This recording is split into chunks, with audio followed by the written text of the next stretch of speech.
Would you like to know more about the basics of just quilt making and specifically how to make a beautiful quilt out of recycled t-shirts? Then you're going to love this video. Hi, my name is Julie Hansen and I want to welcome you to a beginning quilt class. First of all, quilts are so much fun and entertaining and create memories for forever if they're done right. To be done right, you need to have the right equipment. Let's talk about that. I'm going to start over here and let you know that you're going to need an ironing board. In fact, I iron a lot through the project, and of course an iron. And I keep a cheesecloth type cloth in a bowl of water near my ironing board because sometimes you'll want to make a very, very sharp crease, and you can do that with the cheesecloth. Another thing that I found really handy is this roller that takes lint and small fabrics off. Your fabric is going to have a lot of little ravelings, and that will help you clean up.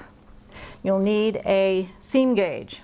Normally it'll be set on 1/4 inch because all of the seams in your quilt are going to be 1/4 inch.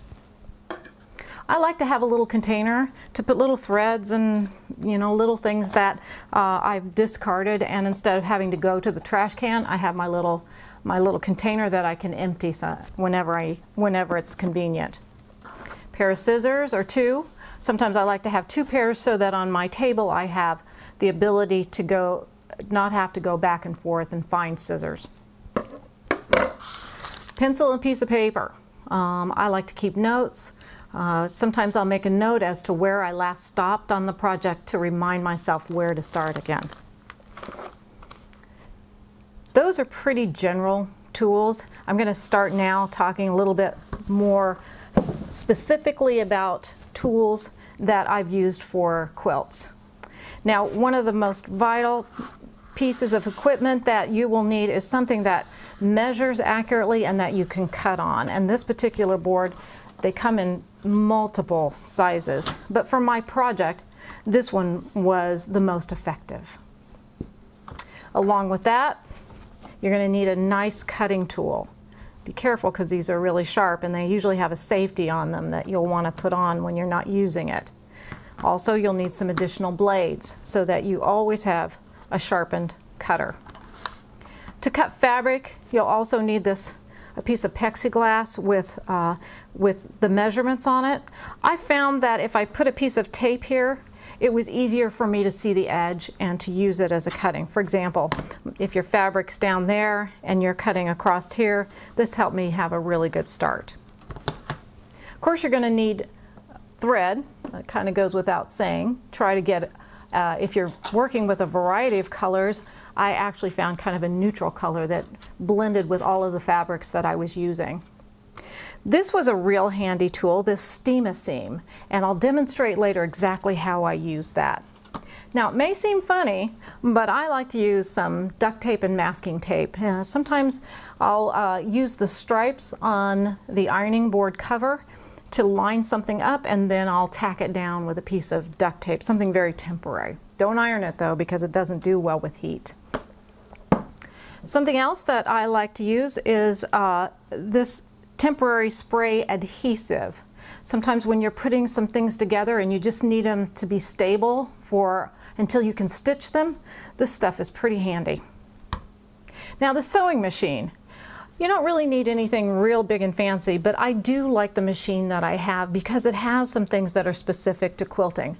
For example, do you see the extended table that it has? That really makes it helpful for quilts that tend to get larger and larger as you go. I also have handy the screwdriver that comes with the sewing machine so that I can make switches of different feet, because 2 of the most important feet that you can use for your project is one called a quilting foot, which has a automatic 1/4 inch measurement for you, which is awesome. And then later, when your piece gets really bulky and you're sewing through several layers of fabric, you'll need a walking foot. Looks really maniacal, but it's actually very handy. And the screwdriver, of course, to get between them. Now, one thing I have to pull out every once in a while, so I keep it handy, is the manual to my sewing machine, so that if I'm unsure of something I'm doing, I can look it up. Maybe it's because I'm older or whatever, but I really like to set my working surface up so that I can see well. And to do that, I like to have the magnifying glass and then additional lighting. I find it tremendously helpful. So there you have all of the tools that I found very basic to beginning your project. Once you have those, what's next? The next step is deciding what you're going to make. And maybe that's the most fun part. I've chosen to make this t-shirt memory quilt. And I'm really excited about it because my sister asked for one for her 50th birthday present. And I figured, how special is that? So this particular pattern is the one that we'll discuss throughout, but you're going to have to, decide what pattern you're going to do and follow that one. I recommend that once you get your pattern, look it over thoroughly. Don't just start on item 1. Read every page thoroughly. And I kind of mark mine up a little bit with some of my notes, and I do it in pencil in case I want to use the pattern again. And t-shirt quilts are very unique because there's different patterns and sizes and t-shirts. So the first thing that I needed to do as far as materials to make the quilt is my sister had to send me t-shirts. So she sent me several t-shirts, and there's going to be at least 15 t-shirts that make up the 12 squares, because you have some that are full squares and then you have some that a couple of the designs make up the square. So she sent me mostly t-shirts that belong to my nephew. So I went through the t-shirts, and picking the proper one takes some time because you need to have the right shape by the pattern, and you need to basically ask too which are the most meaningful to the person you're making it for. Another thing that I found handy was I found this older portfolio thing that is very stable that I could put some of my prepared fabrics in. When you make a t-shirt quilt, you have to stabilize the t-shirt material with a backing, and so this kind of helped me keep it neat. The next thing I did was I picked out a t-shirt that frankly I didn't care that much about because I wanted to practice.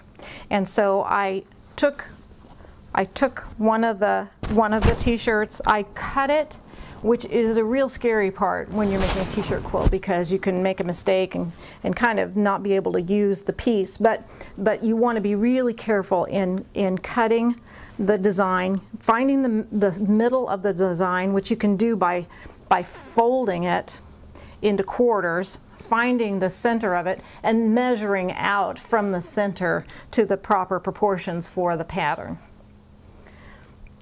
And then fabrics. Oh my goodness.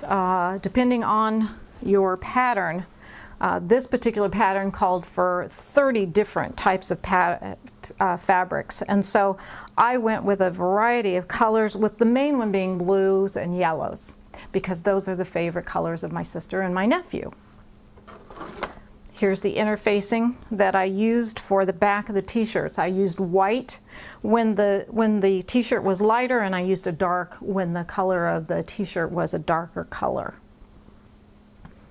Now, the other thing that you're going to need eventually is, depending on how you back your quilt, after you get the quilt done, in between the back and the front goes a layer of batting. And that's what this is. And then I chose this backing, which is a fleece.